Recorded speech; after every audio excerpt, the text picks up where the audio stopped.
And in December, there's an audition for Ben, Tom, and Carrie for this sketch show called Ugly Americans. Jersey Television, John Landgraf, who now I think still runs FX, and Danny DeVito's company, Jersey Films. Then I go in, do this 3 characters for Ben, Tom, and Carrie. I do the Shami Mo. I call a guy that's selling a cocktail napkin. It looks like a cocktail. I did that guy. I did Woody Allen. Sun Yi, and then I did Al Pacino as a children's birthday clown, which actually got me a commercial with Spike Lee. So I did those characters. December, they said, "Yeah, you're going to studio. You go to network." I book The Ugly Americans as a sketch player with Niecy Nash, Ben, Tom, and Carrie, and Cedric, and this woman named Amy Brissett, who's now living in St. Charles, Louisiana. Tremendous, great lady. Amy Brissett, super talented. I'm still in touch with her. She was super nice, podcast. super talented. Children. Hi, Amy. You're amazing talent. She's a great lady. We spoke. She might come on the podcast when she comes up. She played my daughter, and we do this pilot. We do actually go to a table read for Fox, Gail Berman, and we do all our sketches that Ben and Tom and Carrie wrote. And Niecy's doing her thing. I remember she played a Q television slave. Like, there's a slave for sale on QTV. It's pretty inappropriate.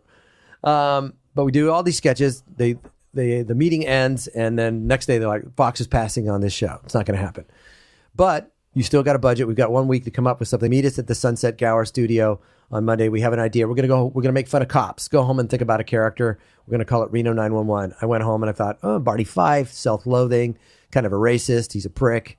Garcia doesn't think he's Mexicans, hates other Mexicans. He's all law-abiding, that kind of guy. And I showed up. Beth McCarthy from SNL was there. We filmed all these sketches. We rehearsed. We went out to San Pedro, and we're making the crew laugh. We're making the fucking gaffers and the lighting and the electric guys laugh. And we go, that's fucking good. That's like making the staff laugh at a comedy club. You know you got something. So 2001, we do that pilot in San Pedro for Reno 911. We do it. It's great. We think it's awesome. Take it to Fox, who we had to deal with, and they go, nah, we're passing. We're like, fuck. Oh, well, we tried. And then a year and a half later, back out on the road. Actually, instantly in 2001, back out on the road. And then a year and a half later, Jim Sharp requests material from Ben, Tom, and Carrie, because they had done the Viva Variety show in the state. And they said, we got this pilot that we shot, Reno 911. Fox didn't want it. And they took a look at it and said, we want to make it. We're going to series. And so we reshot that pilot shot for shot for Comedy Central in 2003. And then off it went. And that's pretty much the... When did Reno 911 premiere? I think 2003, June of 2003, I want to say. They just took off. It was a great show. Took off. It was amazing. Was it before or after Chappelle started? Do you remember? It was simultaneous. Okay. And I remember us being jealous of Chappelle's ratings, and then 2 right at the same time. Okay. But you had 2 wonderful shows that are just strong and great and inventive. And that's what I wanted to do. That's when I found out that voiceover and on-camera acting fed me more than stand-up. I like stand-up, but that's what I love. And it's coming back actually on Quibi. We could talk about that in the future, but Reno's coming back on Katzenberg's streaming channel. We're set to film probably end of January, beginning of February for Quibi. They bought 120 minutes of material. The original cast will be back. Wendy McClendon-Covey from the Goldbergs, Bev from the Goldbergs, Cedric, Niecy from Claus, obviously Cedric from many things. But we're all back. We're all going to do little sketches, and we'll see how it goes. But after 10 years, I also got to reprise Rocko's Modern Life after 25 years. We did Static Cling, which was last year. So all these things are coming back, and that's how my career tracked. I was doing comedy to sort of survive and pay the bills, but voiceover came with Rocko's Modern Life in 1991, 1992. I remember being at the Last Laugh in Seattle on a payphone, and I was eating my clam chowder, and it was fine. I was headlining the Last Laugh, but I was lonely.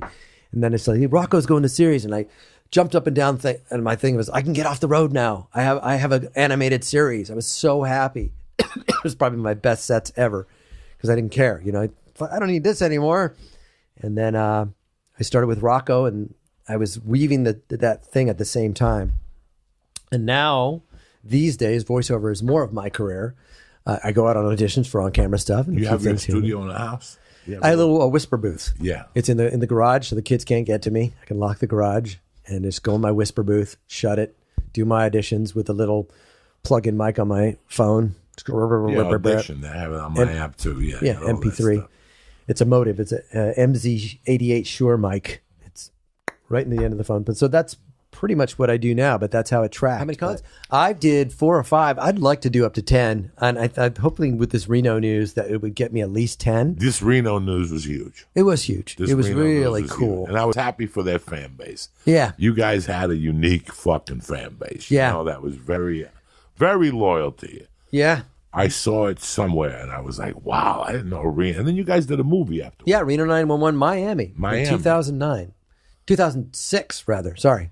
Yeah. I did my first hosting weekend on the road, and it was in Reno, and I went and saw the sign. That's why I asked about Chappelle, because it was before its time with the internet, because it was with the sketches, like you could see different parts of it, and it would be funny by itself. Yeah, standalone. And like I think it was interesting what you said, Joey, about Netflix, about how not that many things get finished, because I think if you looked at it, the most popular things on streaming are 22 minutes tops. Oh yeah. Because it's short. You can watch little clips online. You don't have to see the whole thing.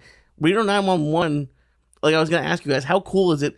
Like you've done things that maybe didn't get picked up or weren't that critically, like whatever. But you guys both have things that are going to be remembered for 50 years. Yeah, pretty iconoclastic with both the Taco Bell and this show. And we're learning now algorithms based on what Quibi wants, how the kids are watching. They're watching vertically. So shoot it this way, but when you tilt your phone sideways, it'll pick up something else in the shot. Here's the length it needs to be. Here's how we're going to change. Here's what we're going to do. So they've got a formula of how this new Reno is going to be. A lot of it will be the same, but a lot of it will be just the Crunch Berries. You know what I mean? Yeah. Before it was Captain Crunch with Crunch Berries. Now the kids just want mostly the Crunch Berries. So a little bit of Captain Crunch, Crunch Berries. Boom, go. Move on. Quip is a 10-minute one. We're up to 10 minutes, but I think they're finding that the perfect length is going to be 6 to 8 minutes. They're going to pay for 120 minutes of material. We're probably going to shoot 200 and see how much we can. You want to keep going? And then we're just going to show it. We'll get a guy like Nick Swartzen, who played Terry in the shorts. Boom, boom, giving blowjobs, hand jobs at the intersection. We'll get him on one day and we'll shoot 10 sketches with him and just knock it out and modularize it. And then we'll get Toby Huss, who played a character, Big Mike, Toby Huss. We'll do 10 sketches with him, get it out of the way. Niecy Nash plays TT. She's the girl with the big jugs. And, oh my, but there was 2 of them. They was midgets. We'll shoot 10 things with her, get it out of the way. Because now we have to shoot catch can because Wendy and Cedric and Tom and Niecy are very busy. So we're literally going to shoot when we can, weekends, try to do morning briefing. When we get everybody, just shoot a bunch of 2 days of morning briefings, rattle them all out, and then just plug it in. It's like a puzzle. And then it'll be back again, like magic. This is like instant oatmeal this time around, as opposed to, steel cut 20-minute oatmeal. We'll make it, but it'll be just as good. We're all excited. We had a dinner 3 weekends ago, and just to see everybody again. And, it's like, fuck, the gang is back. The gang is back. So that you talked about starting something for the new year, which sets your year.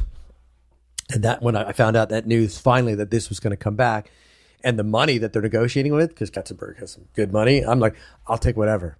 I'm not a, whatever you want to give me, I'll take. But if you say we can negotiate for more, okay. I'll take it. Yeah. I'll take it. So, and it's weird. I don't know about you. Only in terms of helping pay for this movie that I financed, I don't really think about, I get so much money. I think about, I get to be creative again. Yeah. It's so weird how at this age the money is, I've got enough. I've made some good investments. You always want more. You're always going to need more. But it's like, that doesn't move the needle for me. It's like, no, we're doing Reno again. That's why I said, whatever you want to fucking pay me, I'm fine. I'm down.